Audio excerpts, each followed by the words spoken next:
আসসালামু আলাইকুম, welcome back to my channel. আজকের রেসিপিতে থাকবে এগ পটেটো পিৎজা।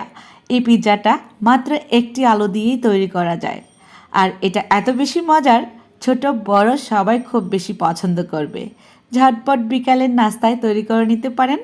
তাহলে চলুন আর কথা বাড়াবো না, শুরু করব এখন রেসিপিটা শুরু করার আগে ছোট্ট একটা রিকোয়েস্ট, যারা আমার চ্যানেলে নতুন, চ্যানেলটাকে সাবস্ক্রাইব করে রাখবেন আর আপনাদের মতামত কমেন্ট করে কমেন্ট সেকশনে জানাবেন। একটি আলু নিয়ে নিলাম, আলুর খোসা ফেলে দিব। আলুটা বেশ বড় সড়ো, নতুন আলু নিয়েছি। নতুন আলুগুলো এখন মোটামুটি বড় সাইজেরই হয়। একটি আলুতেই আমাদের এই পিৎজা হয়ে যাবে। এখন এই আলুটাকে গ্রেট করে নেব একটা সবজি কাটারের সাহায্যে। ছোট ছোট ফোঁটা যে গ্রেটারের মধ্যে থাকে সেটা দিয়েও করে নিতে পারেন, বা একটু বড় সাইজেরও করতে পারেন। এটা আপনাদের পছন্দ মতো করে নেবেন, তবে যেটা চিকন আসবে সেটা দিয়ে করলেই ভালো হয়। আলুটা গ্রেট করার পর বেশ খানিকটা হয়েছে। এখন আমি নিয়ে নিচ্ছি নর্মাল ঠান্ডা পানিতে আলু, কারণ আলু থেকে দেখবেন যথেষ্ট পরিমাণে ফেনা ফেনা উঠবে। অবশ্যই ভালো করে আলুটাকে ধুয়ে নিতে হবে। ট্যাপের পানি দিয়ে ৩-৪ বার ধুয়ে এটাকে আমরা একটা চালনিতে নিয়ে নিব। এই তো ধুয়ে নিয়ে আসলাম, আর এটা যতক্ষণ না পর্যন্ত পানিটা ঝরঝরে হয়ে শুকিয়ে যায় ততক্ষণ পর্যন্ত চালনিতেই রেখে দিচ্ছি। এ থেকেও পানি উঠে আসবে, কোনো প্রবলেম নেই। এখন চুলাতে চলে আসলাম, একটা প্যানে দিয়ে দিচ্ছি বাটার। এখানে আমি 1 টেবিল চামচ পরিমাণ বাটার হবে। সমস্ত প্যানের মধ্যে মুছে মুছে দিলাম। তারপর এই যে পানি ঝরানো আলু কুচানোগুলো দিয়ে দিচ্ছি। চতুর্দিক থেকে ঘুরিয়ে ঘুরিয়ে দিয়ে দিব। পিৎজা তৈরি করার জন্য আমরা একটা রুটি বেলে নিই, তাই না? আজকে আর রুটি বেলে নেওয়ার দরকার নেই, আলু কুচি দিয়েই আমরা পিৎজাটা তৈরি করব। আর এটা এত বেশি মজার হয়, ট্রাই না করলে বুঝতেই পারবেন না। সমস্ত কুচানো আলু সুন্দর করে চতুর্দিক দিয়ে রাউন্ড করে বিছিয়ে দিলাম। তারপর এর মধ্যে আলুর জন্য স্বাদ অনুযায়ী চতুর্দিক থেকে ছড়িয়ে ছিটিয়ে লবণ দিয়ে দিলাম।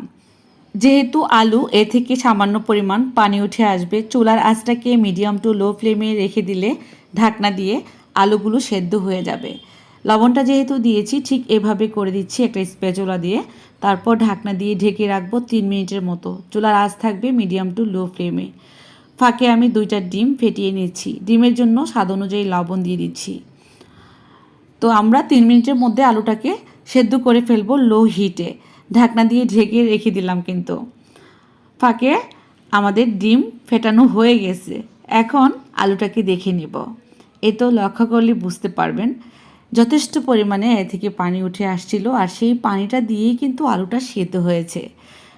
নিচে যেহেতু আমরা বাটার দিয়েছি, সেই কারণে নিচ থেকে পোড়া লেগে যাওয়ার কোনো চান্স থাকবে না। চুলার আঁচটা থাকবে মিডিয়াম টু লো হিটে। চাইলে বাটারের জায়গায় আপনারা রান্নার তেল ইউজ করতে পারেন। তো উপর থেকে ফেটানো 2টা ডিম এভাবে করে চতুর্দিক থেকে দিয়ে দিলাম।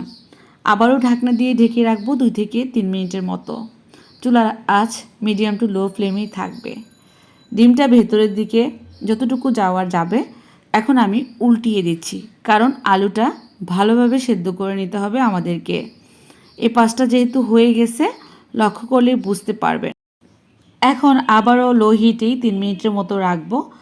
এটা রুটির চেয়েও বেশি মজার হবে। এই যে কতটা ফুলকো হয়েছে আর তুলতুলে কিন্তু একেবারে।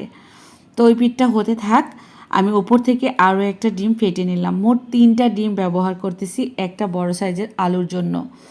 আমি ওপর থেকেও আরেকটা ডিম এভাবে করে ফেটিয়ে দিয়ে দিচ্ছি। এই ডিমটা ভালোভাবে চতুর্দিকে এভাবে করে স্প্যাচুলার সাহায্যে দিয়ে দিলাম। এখন আবারও ঢাকনা দিয়ে ঢেকে রাখবো 2 মিনিটের মতো। এর মধ্যে এই ডিমটাও সেদ্ধ হয়ে যাবে। আলু কিন্তু প্রথমেই আমরা যখন ভাপ দিয়েছি লবণ দিয়ে, তখনই সেদ্ধ হয়ে গেছে। এখন জাস্ট আমরা ডিমটাকে ভালোভাবে ভাজা করে নেব আর কি। তো ডিমটা ভাজা হয়ে গেলে এখন দিয়ে দিচ্ছি আমি টমেটো কেচাপ। এখানে চাইলে পিৎজার জন্য যে সসটা সেটাও দিতে পারেন। তারপর চতুর্দিক থেকে একটু সসটাকে ভালোভাবে লাগিয়ে দিব। এর মধ্যে আমি পেঁয়াজ ব্যবহার করব, যেহেতু এগ পিৎজা হচ্ছে, অবশ্যই পেঁয়াজ ভালো লাগবে।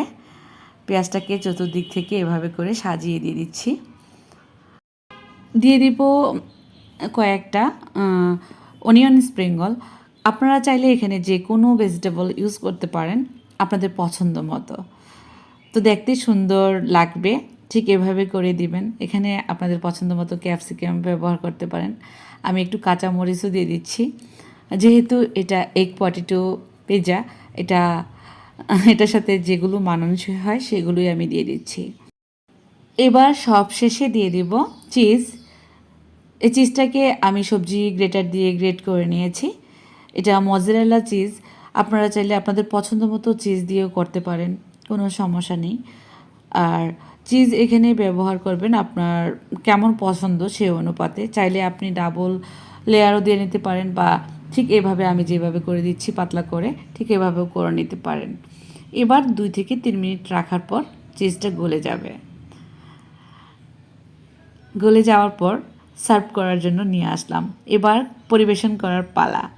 তো আমি একটু কেটে দেখাচ্ছি আপনাদেরকে। এটা শুধু দেখতেই সুন্দর হয়নি, খেতে অনেক বেশি মজা।